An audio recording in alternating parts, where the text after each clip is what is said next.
আর মাত্র একদিন বাকি, তারপরেই পড়ে যাবে শ্রাবণ মাস। শ্রাবণ মাসের প্রথম সপ্তাহের প্রথম সোমবার থেকে পড়ে যায় উপচে পড়া ভিড় আমাদের এই তারকেশ্বরে। তারকেশ্বর পশ্চিমবঙ্গের হুগলি জেলায় অবস্থিত একটি পবিত্র এবং ঐতিহাসিক হিন্দু তীর্থক্ষেত্র। এখানে দেবাদিদেব মহাদেব বাবা তারকনাথ রূপে পূজিত হন। আপনারা যদি এই শ্রাবণ মাসে তারকেশ্বর আসতে চান, কিভাবে আসবেন, কখন কখন ট্রেন রয়েছে, আর কিভাবে আপনারা কম সময়ের মধ্যে তারকেশ্বর দর্শন করতে পারবেন, সব কিছু জানাবো আজকের আমার এই ভিডিওতে। তাই ভিডিওটি স্কিপ না করে প্রথম থেকে শেষ অবধি দেখুন। Hello everyone, welcome to Bengal nomadic যাত্রী। এখন ঘড়িতে বাজছে সকাল 10টা 10, আর আমাদের ট্রেন রয়েছে হাওড়া থেকে তারকেশ্বর সকাল 10টা 20 এখন আমি আছি হাওড়ার নিউ কমপ্লেক্সের কাছে। চলুন যাওয়া যাক ট্রেনের দিকে। টিকিটও কাটতে হবে, আর বেশি সময়ও নেই, 10 মিনিট পড়ে আছে আর।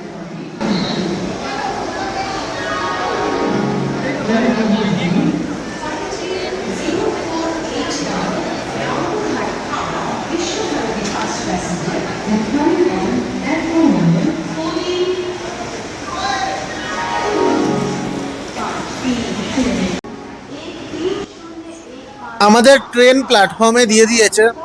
ট্রেনের ছাড়ার কথা ছিল 10টা 20, কিন্তু এখন প্রায় 10:30 হয়ে গেছে। অলরেডি 10 মিনিট লেট, তাও এখনও ট্রেন ছাড়েনি। এখান থেকে তারকেশ্বর যেতে ওই 1 ঘন্টা 20 থেকে 25 মিনিট সময় লাগে। দেখা যাক কখন পৌঁছানো যায়। ট্রেন একদমই ফাঁকা বলতে গেলে। এই টাইমটা ট্রেন ফাঁকাই থাকে, কিন্তু শ্রাবণ মাস পড়েই যাবে, তখন মারাত্মক ভিড় হবে, মারাত্মক। আর আমাদের ট্রেন একদম 10টা 35 ছেড়ে দিল হাওড়ার থেকে।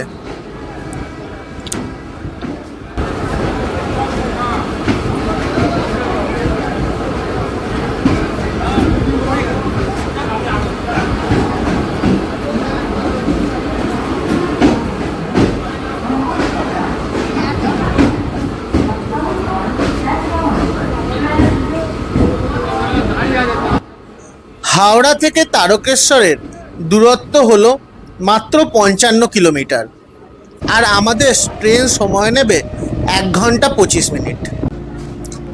দেখতে দেখতে আমাদের ট্রেন পৌঁছে গেল তার প্রথম স্টপেজ লিলুয়াতে।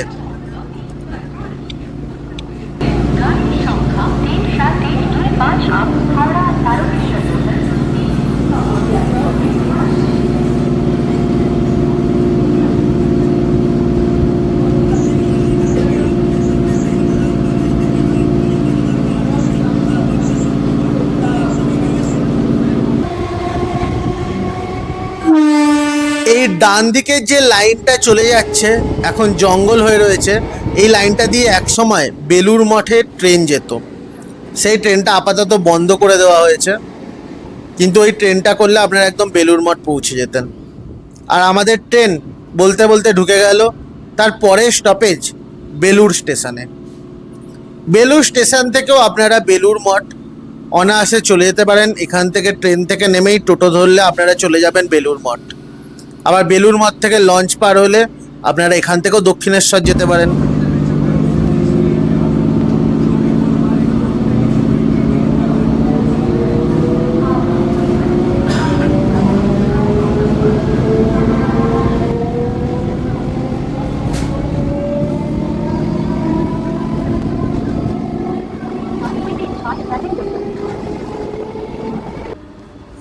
আমাদের ট্রেন এসে পৌঁছালো তার পরবর্তী স্টপেজ বালিতে। বালি ইস্টার্ন রেলওয়ের জন্য একটা গুরুত্বপূর্ণ স্টেশন। এখান থেকে একটি লাইন চলে যাচ্ছে বর্ধমান কড লাইন, আর আমাদের ট্রেন ধরে নিয়েছে বর্ধমানের মেন লাইন। বালি থেকে আপনারা সহজেই চলে যেতে পারেন দক্ষিণেশ্বর মন্দির। তাছাড়াও এখান থেকে আপনারা বাসে করে ডানকুনিও চলে যেতে পারেন। বালি দিয়ে আপনারা অনায়াসেই শিয়ালদা লাইন চলে যেতে পারেন। দক্ষিণেশ্বর থেকে মেট্রো রয়েছে। বালি খুব গুরুত্বপূর্ণ একটা স্টেশন।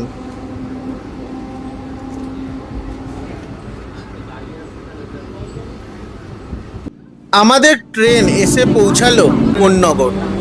কোন্নগরে ঋষি অবনীন্দ্রনাথ ঠাকুরের বাড়ি ছিল, এখনো তার সেই বাগান বাড়ি। আমাদের ট্রেন এসে পৌঁছালো যাত্রাপথের অন্যতম স্টেশন শ্রীরামপুরে। শ্রীরামপুরে এলে আপনারা এখান থেকে চলে যেতে পারেন জগৎ বিখ্যাত রথযাত্রা মাহেশের রথে। দুদিন আগেই গেছে রথযাত্রা, এখনো উল্টো রথ বাকি।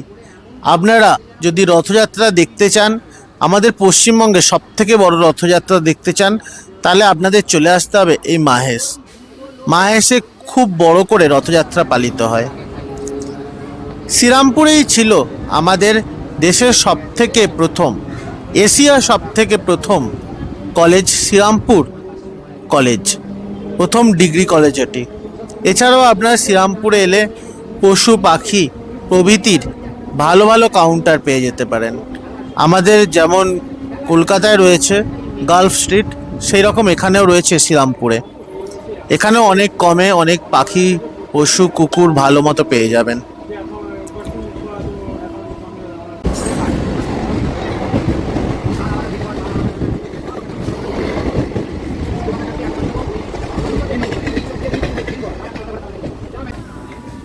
আমাদের ট্রেন এসে পৌঁছালো যাত্রাপথের মেন স্টেশন শেওড়াফুলি জংশনে। শেওড়াফুলি জংশন থেকে একটি লাইন চলে যায় ব্যান্ডেল হয়ে বর্ধমান মেন লাইন, আর অপর একটি লাইন চলে যাবে তারকেশ্বর আরামবাগ লাইন। আর আমাদের ট্রেনটি তাই ঘুরে গেল তারকেশ্বর আরামবাগ যাওয়ার লাইনে। এখানে এই ট্রেনের স্টপেজ রয়েছে 5 মিনিট, কিন্তু আমাদের ট্রেন অলরেডি 15 মিনিট লেটে চলছে। তাই এখানে আর বেশি সময় নষ্ট না করে আমাদের ট্রেন ছেড়ে দিল তারকেশ্বরের জন্যে।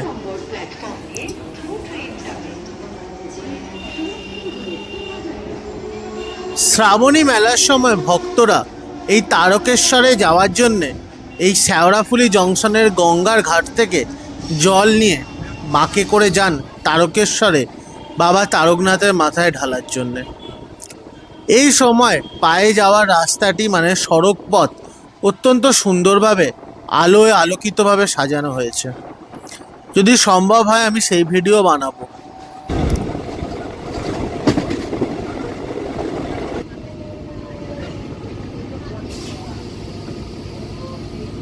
আমাদের ট্রেন এসে পৌঁছালো পরবর্তী স্টপেজ দিয়ারাতে।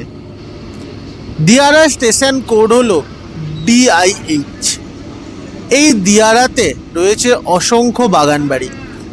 শীতকালে এখানে একটি পিকনিক স্পট হিসাবে আদর্শ জায়গা। প্রচুর ভিড় হয় শীতকালে এখানে। দিয়ারার থেকে নেমে আপনারা খুবই কম সময় দেখে নিতে পারেন সিঙ্গুরের ডাকাত কালী মন্দির।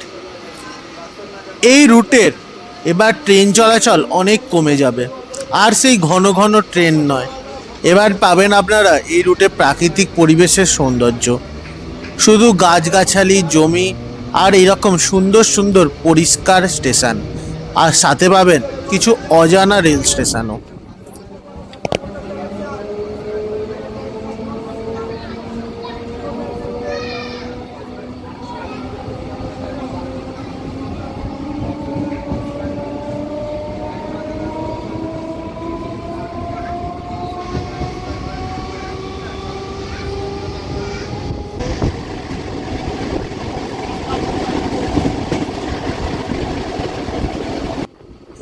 আমাদের ট্রেন এসে পৌঁছালো আমাদের পশ্চিমবঙ্গের তথা ভারতের, না ভারত নয়, সমগ্র পৃথিবীর সবথেকে নামকরা স্টেশন সিঙ্গুরে। সিঙ্গুর নিয়ে যে কত বঙ্গ রাজনীতি হয়েছে তার সীমা নেই। এক সরকারকে এই সিঙ্গুর নিয়ে ফেলে দিল আরেক সরকার, তারপর তার স্বৈরাচারী শাসন চলল, তারপর আবার আরেক সরকার এলো এই সিঙ্গুরের নাম ভাঙিয়ে। সিঙ্গুর এক সময় হতে পারত আমাদের ভারতের সবথেকে বড় ইন্ডাস্ট্রিয়াল এরিয়ার মধ্যে একটি। এখানে জমিতে কাজ করতে এসেছিলেন স্বয়ং রতন টাটা। এখানেই প্রথম তৈরি হয়েছিল দেশের সবথেকে কম দামি কিন্তু অনেক ভালো গাড়ি, ন্যানো গাড়ি। কিন্তু সেই কারখানা আর হয়ে ওঠেনি, কৃষকরা তাদের জমি পায়নি, যদিও বা জমি পেয়ে থাকেন সেই জমি আর ফসলের উপযুক্ত ছিল না। অনেক কৃষক এখান থেকে সুইসাইড করেন। এই সিঙ্গুর এলেও আপনারা ঘুরে দেখতে পারবেন। সিঙ্গুরের ডাকাতকালী মন্দির তো রয়েইছে, আরও অনেক ছোটোখাটো ঘোরার জায়গা সিঙ্গুর জুড়ে রয়েছে। সিঙ্গুর খুব তাড়াতাড়ি একটা টেকনিক্যাল এবং ইন্ডাস্ট্রিয়াল হাব হতে চলেছে। দেখা যাক কতদূর কি হয়। বলতে বলতে আমাদের ট্রেন এসে পৌঁছালো আর একটি গুরুত্বপূর্ণ স্টেশনে। নিচে যে স্টেশনটি দেখা যাচ্ছে সেটি হলো কামারকুণ্ডু স্টেশন। ওটি হলো আমাদের হাওড়া বর্ধমান রুটের কড লাইন। আর ওই যে কড লোকাল যাচ্ছে বর্ধমানের দিকে, আর ওপরেও রয়েছে সেম নামের কামারকুণ্ডু স্টেশন। এই কামারকুণ্ডু স্টেশন যুক্ত করেছে কড লাইনের সাথে আমাদের হুগলির তারকেশ্বর আরামবাগ লাইনকে। যারা বর্ধমানে কাজের জন্য যাচ্ছেন বা তারকেশ্বর যাবেন শ্রাবণী মাসে পুজো দিতে, তারা অবশ্যই শেওড়াফুলি যাওয়ার কোনো দরকার নেই। কড লাইন আপনাদের হাওড়া যাওয়ারও দরকার নেই। আপনারা একদম এই কামারকুণ্ডু স্টেশনে নামবেন, সিঁড়ি বেয়ে ওপরে উঠবেন আর পেয়ে যাবেন তারকেশ্বর লোকাল। শ্রাবণী মেলায় এই স্টেশনে প্রচুর ভিড় থাকে, প্রচুর। সমগ্র বর্ধমানের লোক এই স্টেশনকেই প্রেফার করে তারকেশ্বর যাওয়ার জন্য।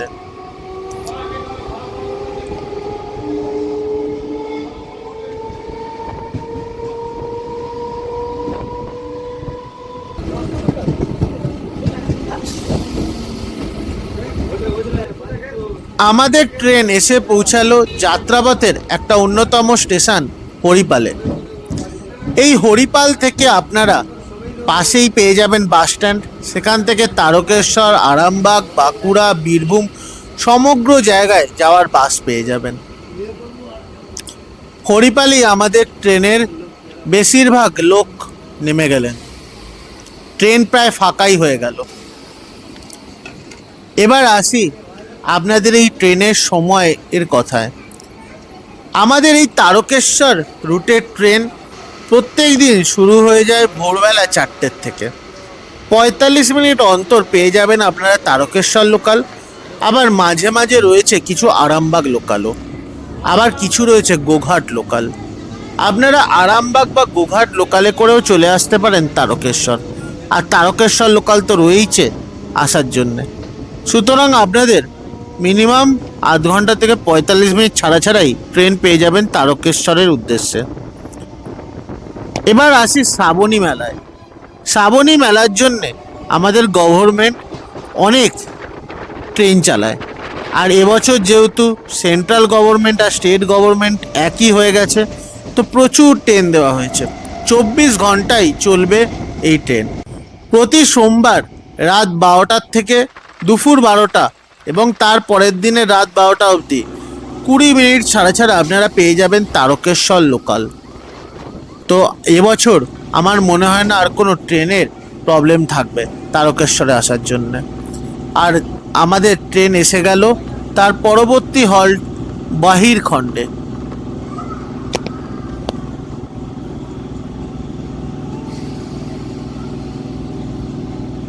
কি সুন্দর গ্রাম্য পরিবেশ ঘেরা এই স্টেশনগুলো।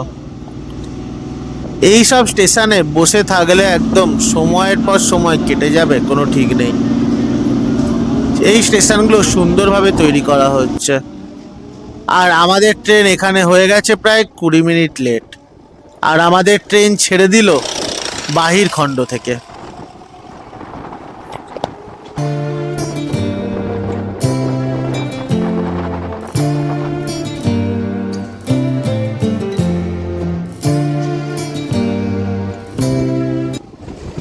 আমাদের ট্রেন এসে পৌঁছালো তার পরবর্তী স্টেশন লোকনাথ।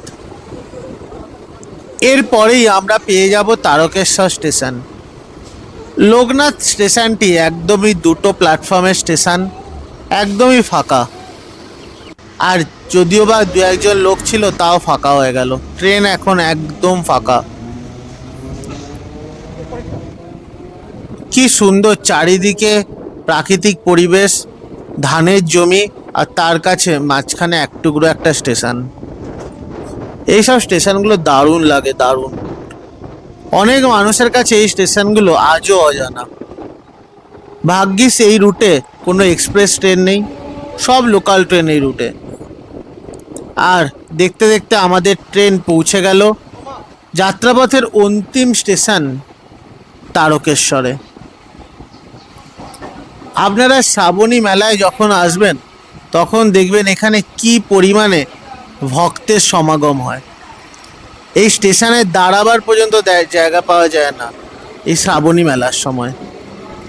আর যারা পুজো দিতে আসছেন দেখবেন আপনারা ট্রেন থেকে নামার সাথে সাথেই আপনাদেরও খুঁজতে হবে না, অনেক পান্ডা আপনাকেই ঘিরে ধরবে পুজো দেওয়ার জন্য। স্বল্প টাকার বিনিময়ে আপনারা এনাদের সাথে গিয়ে পুজো দিয়ে আসতে পারেন, বাবার মাথায় জলও ঢেলে আসতে পারেন। কিন্তু আপনারা যদি চান না আমরা কোনো পান্ডার সাহায্য নেব না, নিজেরা যাব, তাহলে পরবর্তী ভিডিওর জন্য আপনারা ওয়েট করুন। আমি আপনাদের দেখাবো আপনারা কি করে একা একা গিয়ে পুজো দিতে পারবেন, বাবার মাথায় জল ঢালতে পারবেন, সব কিছু দেখাবো। তো বন্ধুরা, আমাদের ট্রেন প্রায় 20 মিনিট দেরিতে পৌঁছে দিল তারকেশ্বর। আজকের এই ভিডিওটি কেমন লাগলো তা আপনারা কমেন্ট বক্সে জানাবেন। খুব তাড়াতাড়ি আমি নিয়ে আসছি তারকেশ্বরের মন্দিরে আপনারা কি করে পুজো দেবেন, কার সাথে গিয়ে পুজো দিলে আপনাদের সবথেকে উপকার হবে, কি করে আপনারা মন্দিরে প্রসাদ কিনবেন, আর শ্রাবণী মেলায় যারা আসছেন তাদের জন্য রয়েছে প্রিয় চমক। আমি আপনাদের দেখাবো আপনারা কিভাবে তাড়াতাড়ি পুজো দিতে পারেন। আর মাত্র 2 দিন বাকি, আর দেখুন স্টেশন চত্বরে জোর কদমে কাজ চলছে। এই সময় এখানে হোটেল পাওয়া দুষ্কর হয়ে যায়, তাই যারা দূর থেকে আসছেন শরণার্থী, চিন্তা করার কোনো কারণ নেই। এখানে আপনাদের জন্যে থাকার জায়গারও ব্যবস্থা করা হচ্ছে, আর খাবারের ব্যবস্থা তো প্রত্যেক বছরই করা হয়। ভালো থাকবেন, সুস্থ থাকবেন সবাই।